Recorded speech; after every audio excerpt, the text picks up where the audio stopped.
Alrighty guys, as you can bring is another Dragon Ball Legends ToP guide video, hopping in for ToP Season 25. So last season we hopped in with Regeneration as always, and we ended at around 120, rank 120, right? Which is really good. It's actually probably like the best I've done, but last season was really tricky. I took this really hard route, and so this season I think we're going to tone it down a little bit, because the point of these videos are not to get into the high ranks, right? The point of these videos are so you guys can secure that juicy 1000 CC. Right, so we're gonna go ahead and start off with the path. This is the path we're going to lay out right here. I don't think it's going to be that difficult, right? I already kind of mapped out everything, went through all of the battles. It doesn't seem, I mean, obviously Sun Family is the only one that I really just have an issue with right here. Right, so you can see right here, this is we're loosely going to follow this path right here. I think the most important tiles are definitely the 5-5 stages, right? On your 5th win, your 10th win, your 15th win, your 20th, and then your 25th. Those are the most important fights that you want to go ahead and just prioritize, right? Everything in between, they still matter. Don't get me wrong, they still matter, but not as much as the circled fights at all. Alright, so in terms of map awareness, before we get into our top teams, the Sun Family is just one of those teams that is very annoying, right? I think the best solution for these kinds of teams is in terms of friendship rank, right? Ideally, your main team for ToP should be at friendship rank 10, because you're going to be granted bonus stats to that specific character, right? Including key restore speed. So I'll go ahead and show you guys that real quick. So I have this first form Cell right here, right? At friendship rank 10, he is boasting 2,684 key restore speed. That is phenomenal. That is amazing. That's like at the higher end in terms of key restore speeds, right? When you look at his regular stats without the friendship rank included in, it is at 2,557, which granted is still really good, but that's a pretty significant jump, right? It goes up by almost 100 right there, and that's something that you guys do want to pursue. You guys do want to get your main team, your main roster to friendship rank 10. So going back to Sun Family, like I said before, the best way to deal with this team, in my own opinion, is to just overwhelm them with high key restore speed, right? Because the key restore speed is going to dictate your attack order, how early you're going to attack, if you're going to attack before your opponent, and you need that to take out this Goten right here, right? Goten should always be the first priority kill, because he does get his super attack at the start of turn 2, and he has a really high key restore speed. I think he has it around to 2,600. Right, around like 2,500 to 2,600, which is still pretty high, right? So you want to kind of you want to blitz him down before he can even get that off, and that's why I say having the high key restore speed is very important. Then after that, I like going for this Gohan, because for the most part, you do get him pretty weak on turn 1, since he aggroes every single attack on turn 1. But you can also opt to go for this Kaioken Goku, who does get his super at the start of turn 3, and he also has high key restore speed. So definitely you got a lot of big threats right here on this team. That's why this team is so damn annoying. So you can see on the path that I listed, I kind of stay towards the right, because if you look at the left side, it looks awful, bro. There's this specific fight right here, right? It has Sun Family with Bootanks on it. I don't have an answer for this team. Right? I don't want to fight against this team. I would probably avoid this fight just altogether, because look, there's Goten who gets a super attack, there's Kaioken Goku who gets a super attack, and then Bootanks gets a guaranteed super attack on turn 1. And keep in mind, this Gohan is going to take all the aggression on turn 1 from your end, right? So you won't even be able to take down Bootanks before he gets a super attack off. You're guaranteed to get hit by a super attack here. Same thing with this one, right? It's just a very similar stage, but not only does it have Bootanks involved in this stage, it also has that stupid Revival Gohan up here in the top right. So once again, I probably just would avoid this altogether. Don't land on these stages. If you're gonna map out your own path, I would probably avoid these fights altogether. So a fight that we're gonna see a couple times in the path that I chose is this Kid Gohan stage. Very easy, straightforward fight. The only thing is to make sure to kill Kid Gohan. Right? Kill him first. He's first priority, right? Because if you kill other people, if you take out his allies, he will gain a super per defeated enemy. So he could super you up to, what, 5 times? You don't want that at all. And then next, you also have these regeneration stages that you kind of want to prioritize Green 21 first. Right, you want to prioritize her first, because she can solar flare you on turn 2, inflicting you with can't attack.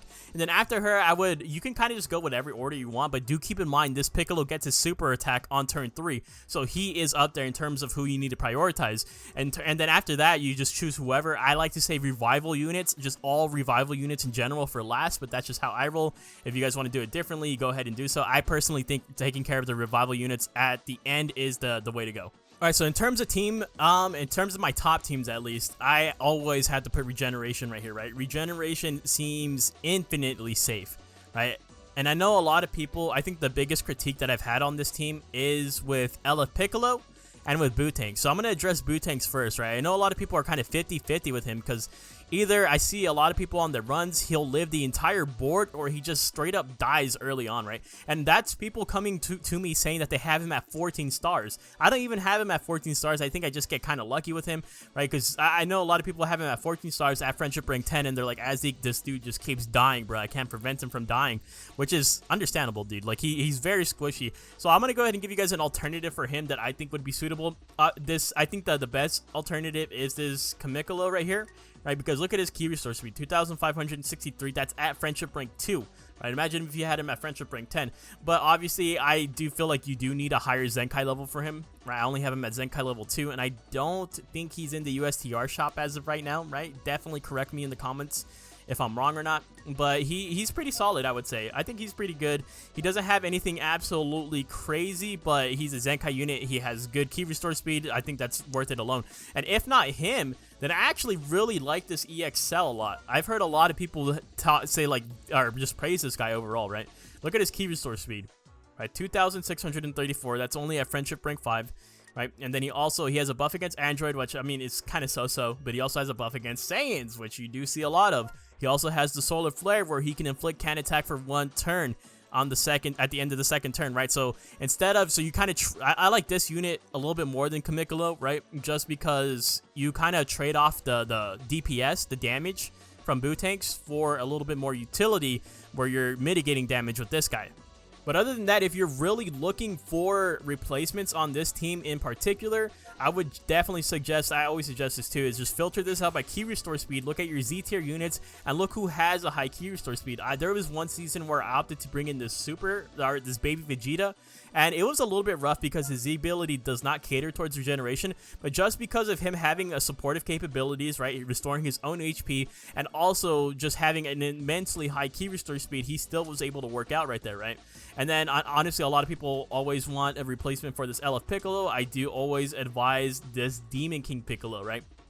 I think he's pretty solid. He's a melee. The only thing is that once again, you're trading off damage, right? Because the LF Piccolo does get a guaranteed blue card, whereas this guy does not. Although he does get a poison, and he can heal himself at the end of every single turn. So you might have a little bit more survivability, but I still think the LF Piccolo is superior. The only thing being here is that LF Piccolo did get demoted down to S tier, so your points are going to hurt just a little bit. Alright, next team I'll talk about is LOE. Dude, LOE has just infinitely been eating good. And look at all of the units in Z tier right here, right? Nearly all of them. Even if you go down to S tier, there's only free-to-play Frieza right there. A tier, nothing, right? Nothing at all. These are just a pure Z tier team right here, right? And then we can also talk about the Golden Frieza real quick. I don't have him, so let me go ahead and pull him up real quick. So LOE just got this new addition right here. Let's go ahead and pull up his ToP stats, maximum stats, and the first thing I like to look at in these units is their key restore speed, right? This is absolutely awful key restore speed. I'm not gonna lie to you guys. 2,252. I don't even think Friendship Rank 10 could save this, because they would only probably bump it up to 2,360 or maybe 2,400. I'm not too sure. Somewhere around there, right? Somewhere around there. But let's take a look at his abilities. 80% to damage inflicted, minus 20%, 25% to damage received, 100 to key recovery. So he kind of mitigates his awful key recovery a little bit right here, right? And then he also, on a strike or blast arts attack, he restores his own health by 1%. That's amazing. I think that's pretty good. I mean, overall, that's only 4% to your healing, right? But I don't think that's bad at all. Plus 10% to damage inflicted. He also has this other ability where at the start of the first turn, he activates his special action, multi-target. He inflicts enemy with heavy bleed for 2 turns, right? 30% to own special move damage inflicted, and another 70 to his own key recovery. So he basically just completely edges out the fact that his key recovery is so damn bad, right? And then on his special move arts hit, all enemies get inflicted with extreme bleed for 2 turns. So I actually think this is a pretty solid kit. I probably would say he replaces the free-to-play Frieza, right? Depending on what tier he's in, at least, right? I think this is a solid addition. Nothing too crazy, but LOE didn't need anything crazy, especially for ToP. They're probably like amongst like the top dogs, top 3 teams, top 2 teams even. Another thing to note about these guys is that their Zenkais are in the USTR shop, right? Because this Frieza right here, he did not have a battle gauntlet. This Cooler did not have a battle gauntlet. So if you guys are interested in Zenkaiing them up, you guys can do so for free throughout the USTR, the shop right here, right? It may take a little bit of time, but I think that's okay, right? Because Chilled was from a gauntlet. You guys should all have Chilled at 7,000 Awakening Z power, and so was this full power Frieza. Both are probably mainstays on the team right now. So I would say they're kind of free to play friendly. I'm not gonna lie. Like, besides the LFs, they are pretty friendly, I would say. The team overall just has tons of debuffs, tons of support, and multiple units who can inflict can't attack, right? The LF Frieza and this Red Frieza right here, who is in Z tier, right? He's never in Z tier, so it's actually very nice to see. I don't know. Let me know if you guys, what kind of like LOE team you guys are rocking right here, because I feel like even with this, you could slide by without the Revival Frieza. Like I said before, Revival Frieza is so damn good just because of the fact that he heals Lineage of Evil in range, right? That is absolutely massive. He is your healer. So I think I've said this once before, but if you had Revival Frieza, I probably would invest in this team. This is going to take you a long ways. This could possibly be your main TOP team. Alright, so next we have Sagas from the movie. So this team is actually eating extremely good as well. Every unit that you see pictured right here, they are all Z tier, literally all of them. And I think the most important units right here are both of the Bojacks, right? I think they are really crucial in making this team work in terms of damage, because both of the Bojacks, the purple one and the red one, get guaranteed blue cards on the second turn, right? The red Bojack actually awakening his blue card into the Awakened Arts card, right? So he can go ahead and transform, so you get a much more benefit off of that. And then also this Goku right here, I think he pretty much is the main unit, right? I think you really need this guy because of his healing ability, right? I think it's this one right here, this ability right here, where he restores health of allies in range by 3%. That activates twice. That's a 6% heal, right? As long as he gets attacked twice right here, right? That's a very solid deal right there. You can see right here, it's above him. It's his own tile, and to the bottom left and to the bottom right. That's why you want to have him positioned like that. Make sure you guys click on him and are checking to make sure you guys are getting all of those ability buffs. Everyone else right here is solid too, I would say. The other world Goku, obviously, he's a Zenkai unit. The Broly and Chilai, another Zenkai unit. A Battle Gauntlet unit, you guys should have him at Zenkai 7. And then these other cooler movie units right here are actually pretty solid because they can heal themselves, right? I think that's the most important part of them. This guy restores his own health by 7% after receiving an attack. 7% is a lot.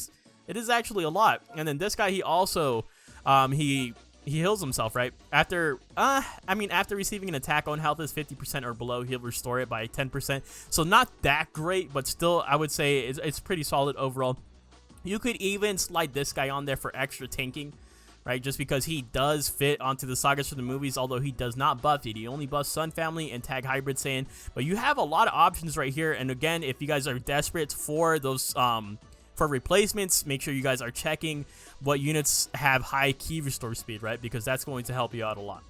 Alright, so next is Sun Family. I don't really want to talk about this team, right? Nothing really needed to be said. This is how I would run it, but there's a lot of different setups, probably a lot more optimal setups too, right? This team is just stupid good, man. And I'm fine with it being good since people can easily make the top 25% with it, but I just hate that we see them so much on the board. That's my only, literally my only complaint. I don't mind that they're like broken, right? I don't mind that at all, but I hate fighting them, dude. Goten definitely being a mainstay on the team. I would say this Gohan, right? This Goten and Gohan essentially carry it. And as long as you have heals for this Gohan, you're going to be 100% be okay right here, right? This Kaioken Goku also being like, he's an MVP of the team as well, because Goten and Goku both get super attacks guaranteed. This guy tanks all the damage, and then as long as you have someone healing him, you're going to be a-okay. Alright, so last but not least is going to be Android. So I don't think this team is like the cream of the crop or anything like that. I mean, it can be in certain seasons, but for this season specifically, I don't think it's going to be like the best team ever, right? You do lack a lot of damage with this team. But you also have a lot of defensive capabilities with this team, right? You have a healer, you have someone that can cover change without, this Red 18 is the healer, and then the 16 has a cover change that is not restricted by health, which is actually very good for that Red 18 specifically, right? I think that Red 18 needs a lot of stars right here, right? Because mine is at 7 stars, and when I would use androids a lot, she would get bodied. But thankfully, she never would necessarily die. She would get very close to dying. 16 would always have to come into the rescue and save her. But I definitely think stars is needed on her, right? You need a lot of Zenkais for this team overall. You can see right here, just on my main roster alone, I have 5 Zenkais, but most of them are in Z tier, right? I did dip a little bit into S tier for 2 of the 21s. I think that's the biggest thing that sucks here, right? Is that the 21s are so good, but they always put them in S tier, right? Because if you could run a full team of Android 21s, I probably would do that. That would probably be an amazing team, right? Like, you just put the blue 21 in the middle like this, and you're going to get all of those buffs with the other 21s, right? Because you would put purple 21, red 21, green 21. We just need another 21 to run the full 21 squad. That's probably something we could see in the future right here. I just think they're pretty good. Not too many replacements, though, is the one bad thing. I actually probably would replace, oops, not that. I would probably replace this Super 13 with this one, just because I think she's better. I mean, the Super 13 does get a guaranteed blue card, but her key restore speed is just so enticing. All right, for the final segment of the video, let's go ahead and talk about new units, right? So let's talk about this free-to-play Trunks, right? Because he just came out alongside resets. So we'll go ahead and filter our ToP stats, display maximum stats. Remember, this is only at friendship. Oh, I have him at friendship rank 2, actually, because I started doing the missions. So at 2,300, right? That probably could get bumped up to 2,400 at friendship rank 10. Not the greatest. It's all right, right? It's not terrible, but it's not good either. So let's look at his ability, or his arts is just this deals major damage, nothing special at all. So his first ability, his first passive, on hit, target is tag Lineage of Evil, 20% to damage inflicted instant. That's not bad, but I mean, Lineage of Evil is definitely a difficult fight, but you don't fight them every single time, not like Sun Family, right? So this is not too important of a buff. He also gets 40% to damage inflicted for 1 turn, minus 20% to damage received for 1 turn, and plus 120 to key recovery for 1 turn. So his key recovery might actually be pretty good, right? Because he kind of supplements it the same way that Golden Angel Frieza does, right? So that's not bad. Let's say on the second one, you get on strike or blast arts attack, multi-target, plus 30% to own damage inflicted, inflicts enemy with attribute downgrade, plus 30% to damage received. This is actually pretty good. I would say that's pretty solid. And on a strike arts hit, he does inflict bleed for 1 turn. So there's a lot of DPS coming from this Trunks, right? And then you also get, or I guess APT, right? Attack per turn. And then start of the first turn, to himself, can get 60% to the next strike and blast damage inflicted, and minus 15% to next damage sustained. Effect remains until hit with an enemy attack. I think the one thing that would really push this unit over the top for me is if he had the ability to heal himself just a little bit, right? But other than that, he's a very solid unit. I don't think he's bad at all. Alright, since we already covered the Golden Age of Frieza, let's talk about Whis right here, right? So once again, ToP stats, display maximum stats, at friendship rank 1, 2,556 key restore speed. That could probably get bumped up to 2,600. That is really, really good, right? So let's look at his abilities now. Just regular massive damage, blue card. But his ability right here, start a battle, 60% to damage inflicted, minus 20% to damage received. Started the second turn, activate special action, his obscure effect basically, and inflicts can attack for 1 turn. Amazing. Right, exactly what a support unit needs to do. And he inflicts attribute downgrades, minus 150 to key recovery for 2 turns. So he's kind of like crippling them at the same time. And he cancels their attribute upgrades. This is a really stacked passive, I think. What is the second one looking like? So this is the range of his abilities for his allies in range. Start of the first turn, allies in range, 15% to damage inflicted, plus 30 to key recovery, and plus 5% to special move gauge. That is really good. That is really good. And at the start of the third turn, allied tag God Key in range, 10% to damage inflicted for 2 turns, another 15 to key recovery for 2 turns. Or, I guess it's just 15 to key recovery. And then restores health by 2. God Key finally has a healer. This guy could actually make God Key great if God Key could keep all of their relevant units in Z tier or S tier, right? All of their units are in S and A, bruh. It's so bad. There's no saving God Key right now, right? Until they actually fix the tier system and put some of those units in the higher tiers, man. God Key is definitely in the trenches right now, but this guy's phenomenal. Alright, so I guess the last unit we can talk about is Super Trunks, right, since he did just get his Zenkai. So let's see if it's actually relevant. Let's go ahead and display his maximum stats, because as far as I know, he was pretty mediocre before the Zenkai, and I don't think it's going to save him. So 2,400 key restore speed, probably could get bumped up 100, right, from the friendship rank 10, not bad.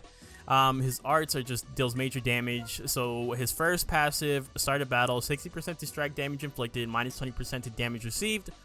Very basic. And then the second one, on strike, arts attack, plus 25% to own damage inflicted for 2 turns. Okay, not bad. And inflicts enemy with attribute downgraded plus 10% to strike damage received for 1 turn. I would have liked it if it was more than 1 turn, but again, I don't think it's terrible. I don't think it's good either, though. And then finally, if an ally tag Vegeta clan is defeated, to self, he gets 20% to damage inflicted and 100% to a special move gauge. That's terrible on your own team, right? He's going to be an annoying enemy to deal with, but on your own team, this is not beneficial for you because you don't want your allies dying at all, right? Like I always say this. I don't know why they do this to... It's like they do this to units. That way they can be used on the enemy team. I mean, I can kind of make sense of that, but it's like, well, you're going to prevent like the actual player from using this character on their own team. So I'm going to go ahead and say that this guy is extremely mid, maybe even less than mid, right? For just like his PvP kit, right? So that being said, that is going to go ahead and wrap it up. If you guys have any questions, comments, or concerns, let me know in the comments down below. And if you guys find this video helpful, it will be incredibly helpful to me if you guys left a like, maybe even consider hitting that subscribe button, and I'll see you guys in the next one. Thank you guys for watching, and I'll see you later.